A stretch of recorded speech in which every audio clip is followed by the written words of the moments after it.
365 digital पर खुशामदीद। मैं हूं जुल्करनैन शेख और मेरे साथ आज है अब्बास शब्बीर, जो क्रिकेट के मामलात को बहुत बारीक बीनी से देखते हैं और मैं इनको कोई 2 दहाइयों से जानता हूं। तो इनसे ही बात करेंगे मुख्तलिफ क्रिकेट के इशूज़ पर। स्पेशली स्टार्ट करेंगे जो जनूबी अफ्रीका को पाकिस्तान ने ओडीआई सीरीज़ हरा दी और एक सीक्वेंस के साथ तीसरी कामयाबी मिली है पाकिस्तान की टीम को। ऑस्ट्रेलिया को ऑस्ट्रेलिया में हराया, जिम्बाब्वे को जिम्बाब्वे में हराया और अब जनूबी अफ्रीका को जनूबी अफ्रीका में हराया।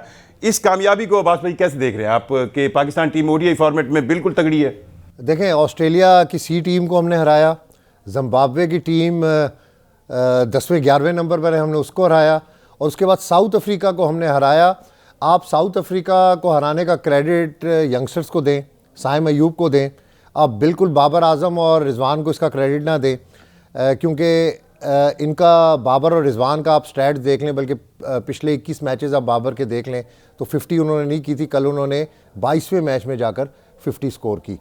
तो ये एक रिवायत है कि 10 मैच नहीं खेलने, एक मैच खेलना है, अपनी जगह आगे पक्की करने की कोशिश करनी है। तो लेकिन अब बात करने का मकसद ये है, आपने पाकिस्तान टीम की परफॉर्मेंस की बात की, बड़ी खुशी की बात है कि पाकिस्तान टीम विनिंग ट्रैक के ऊपर आ रही है, स्पेशली वनडेज़ के अंदर, T20 के अंदर और टेस्ट मैचेस में हमें अभी बहुत काम करने की ज़रूरत है।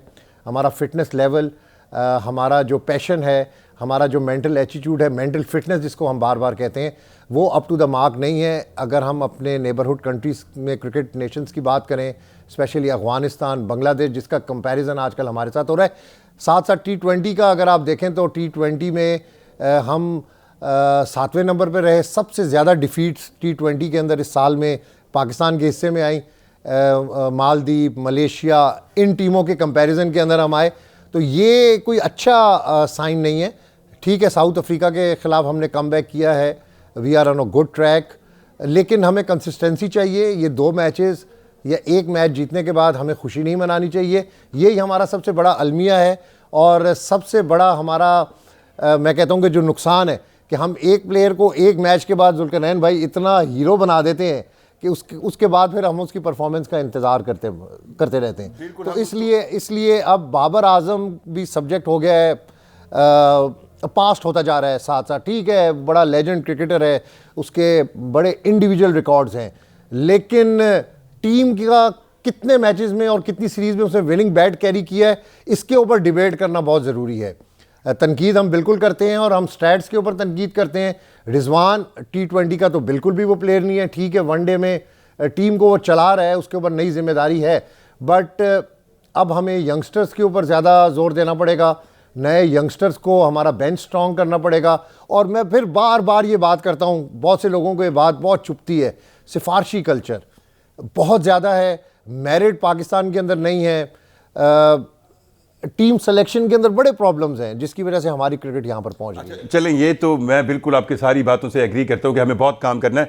एक चीज़ आपने भी देखी, आप भी टीम के साथ रहे, मैं भी देखता हूँ कि जब भी हम गोरों के देश में जाते हैं खेलने के लिए और अगर हम जीत रहे हों तो कोई ना कोई इल्ज़ाम हम पे ज़रूर लगना होता है। अब जिस तरह ओडीआई सीरीज़ में हम जीते हैं और आज जनूबी अफ्रीकन मीडिया, वो जो बॉल चेंज हुई मैच के दौरान, अब वो बॉल की इतनी रिवर्स स्विंग तो हो नहीं सकती जी कैपटाउन में, तो ये तो हमारा एक मिरास है ना, रिवर्स स्विंग तो हमें आती है।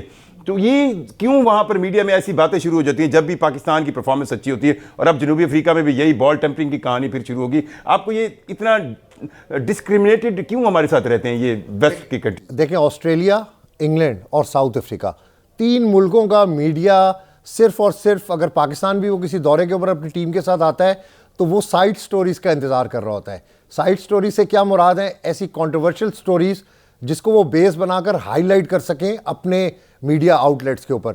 ये पुरानी बात नहीं है। साउथ अफ्रीकन जर्नलिस्ट यहाँ पर भी आते हैं, मिलते हैं, तो सिर्फ उनको साइड स्टोरीज़ का इंतज़ार होता है। इंग्लैंड के जर्नलिस्ट भी यही काम करते हैं और ऑस्ट्रेलियन जर्नलिस्ट भी यही काम करते हैं।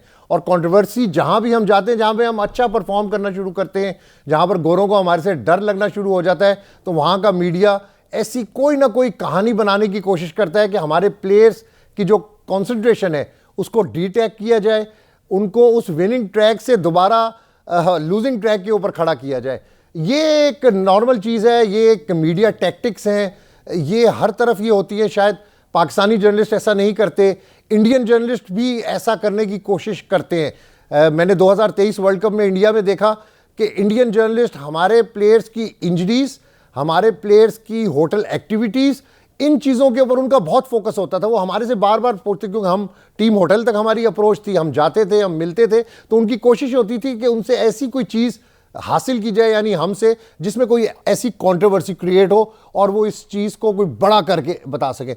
ये बड़ा नॉर्मल सा है। अब ये मीडिया टैक्टिक्स हैं, ये भी एक गेम प्लान का हिस्सा होता है कि जर्नलिस्ट जब जाते हैं तो उस ओपोनेंट के ऊपर एक प्रेशर बिल्डअप करने की कोशिश करते हैं। अच्छा, ये तो हमारी अफ्रीका के अंदर परफॉर्मेंस है। चैंपियंस ट्रॉफी का मामला पिछले कितने महीनों से चल रहा है। अब कहीं ना कहीं मुझे शेड्यूल नहीं आया, शेड्यूल मतलब कहीं ना कहीं आपको ये लग रहा है कि ये जो मौजूदा जिस तरह मामलात इस एडमिनिस्ट्रेशन ने तय किए हैं, या इंडिया जिस तरह इसमें रोड़े अटका रहा है बिल्कुल आखिर तक, ये इस खित्ते की क्रिकेट के लिए कितना बुरा है। और अब चैंपियंस ट्रॉफी जब होगी तो अभी भी आपको यकीन है कि बिल्कुल उसी शेड्यूल पर हो जाएगी जिसका हम सुन रहे हैं? देखें, ये बहुत अहम बात है। कोई 15-20 दिनों से ये चल रहा है कि मामलात तय पा गए हैं, लेकिन आईसीसी ने शेड्यूल जारी नहीं किया। आप इंडियन क्रिकेट बोर्ड यानी बीसीसीआई के जो साबिक सेक्रेटरी थे, बड़े कम उम्र सेक्रेटरी हैं, अब वो आईसीसी को हेड कर रहे हैं। आप उनकी सीरियसनेस का अंदाज़ा लगाएं कि चैंपियंस ट्रॉफी का शेड्यूल अनाउंस होना था और वो अपनी पूरी टीम के साथ ब्रिस्बेन चले गए, ऑस्ट्रेलिया चले गए, और चैंपियंस ट्रॉफी का शेड्यूल अभी तक अनाउंस नहीं हुआ। मिलते मुझे लगता है कि बड़ा प्रेशर था पाकिस्तान क्रिकेट बोर्ड का, मोहसिन नकवी साहब का। उन्होंने बहुत अच्छा इस मामले को टैकल किया। देखिए जुल्करनैन, ये बताना बड़ा ज़रूरी है कि इंडियन मीडिया और इंडिया का जो स्टैंस है वो सिर्फ सिक्योरिटी स्टैंस के ऊपर बात को बड़ा बढ़ावा देते हैं, बात को बढ़ाने की कोशिश करते हैं। पाकिस्तान में सिक्योरिटी का कोई मसला नहीं है। मैंने बहुत से जो साबिक इंटीरियर मिनिस्टर हैं उनके कंसर्न्स देखे हैं, जो हमारी इंटरनेशनल टीम्स हमारे मुल्क के अंदर आती हैं, कि उनके किस लेवल के ऊपर कंसर्न्स होते हैं, ना सिर्फ इंटीरियर मिनिस्ट्री के बल्कि हमारे हेड ऑफ स्टेट के, क्योंकि जो भी पाकिस्तान के अंदर टीम आती है हम उसको हेड ऑफ स्टेट की सिक्योरिटी देते हैं, यानी प्रेसिडेंशियल सिक्योरिटी उसको कहा जाता है। इससे अच्छी सिक्योरिटी और इससे अच्छा प्रोटोकॉल आपको दुनिया में कहीं भी नहीं मिलता। हमने 2023 वर्ल्ड कप भी देखा, 2024 वर्ल्ड कप भी देखा, हमने इंडिया के अंदर पाकिस्तान टीम का प्रोटोकॉल भी देखा, बिल्कुल भी नहीं। जो प्रोटोकॉल पाकिस्तान में और जो इज्जत पाकिस्तान में क्रिकेट को दी जाती है, मेरा नहीं ख्याल कि वो किसी भी नेबरहुड कंट्री के अंदर इस तरह दी है, क्योंकि वेस्टर्न में तो ये प्रोटोकॉल का कल्चर नहीं है। कल्चर है हमारे एशियन कंट्रीज़ के अंदर, तो वहाँ पर Pakistan is the best country जो सबसे ज़्यादा प्रोटोकॉल दे सकती है। दूसरी जुल्करनैन बात यह है कि हमने अपने तमाम वो बॉक्सेस को टिक किया है माजी के 2 सालों में। Australia, New Zealand, south Africa, England, सारी टीमें पाकिस्तान आई हैं। सिक्योरिटी का कोई मसला नहीं है, this is proved.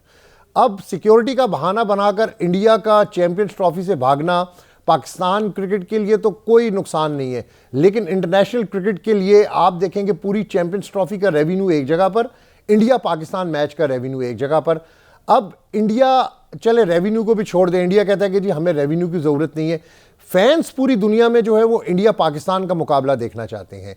Pakistan Australia या इंडिया साउथ अफ्रीका के मुकाबले में हमारे फैंस को वो इंटरेस्ट नहीं है। दुनिया में वन ऑफ द लार्जेस्ट जो पॉपुलेशन है जो क्रिकेट को फॉलो कर रही है वो इंडिया पाकिस्तान क्रिकेट को फॉलो कर रही है। बाकी क्रिकेट के अंदर ठीक है, एज अ क्रिकेट लवर शायद उनका इंटरेस्ट हो, लेकिन जो फॉलोशिप इंडिया पाकिस्तान मैच की है, चाहे वो क्रिकेट हो, चाहे वो हॉकी हो या एनी स्पोर्ट्स हो, वो आपको दुनिया में कहीं नहीं मिलती।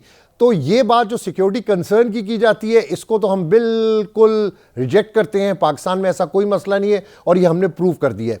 जहाँ तक क्रिकेट के नुकसान की आपने बात की है, बिल्कुल ये क्रिकेट के लिए बड़ी नुकसानदेह चीज़ है। और मैं समझता हूँ कि इस पूरे इशू में पाकिस्तान का जो फर्म स्टांस था पाकिस्तान क्रिकेट बोर्ड का, पाकिस्तान क्रिकेट बोर्ड पहले दिन से ये बात कर रहा था कि अगर इंडिया पाकिस्तान नहीं आएगा तो हम भी इंडिया नहीं जाएंगे।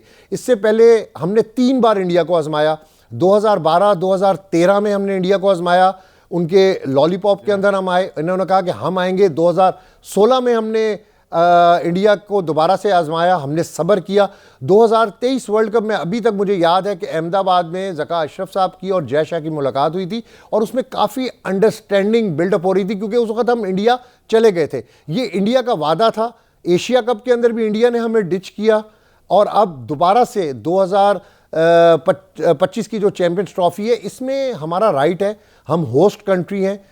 2017 के बाद चैंपियंस ट्रॉफी नहीं हुई और पाकिस्तान के अंदर ये चैंपियंस ट्रॉफी प्लान थी। इंडिया को पाकिस्तान में आना चाहिए था। अगर इंडिया बेशक नहीं आ रहा, चैंपियंस ट्रॉफी पाकिस्तान के अंदर वो हम क्या कहते हैं कि बड़े ज़बरदस्त तरीके से हो रही है, बड़ी गहमा गहमी होगी, बड़ा भरपूर किस्म का फन होगा, तो इंडिया मिस करेगा और क्रिकेट फैन मिस करेंगे। इससे किसी मुल्क का नुकसान नहीं हुआ, इससे क्रिकेट को नुकसान हुआ है और चैंपियंस ट्रॉफी के मामले के ऊपर पाकिस्तान की जीत हुई है। पाकिस्तान की जीत हुई है। अब्बास शबीर साहब हमें बहुत ज़्यादा उन्होंने वो बातें की जो हर पाकिस्तानी जानता है, और क्रिकेट के लिए पाकिस्तानी बहुत ज़्यादा बेताब हैं, और ये मेला जब यहाँ पर सजेगा तो नो डाउट इंडियंस मिस करेंगे कि पाकिस्तान में चैंपियंस ट्रॉफी का इस लेवल का इवेंट हुआ और वो इसमें शामिल नहीं हुए। बहुत शुक्रिया।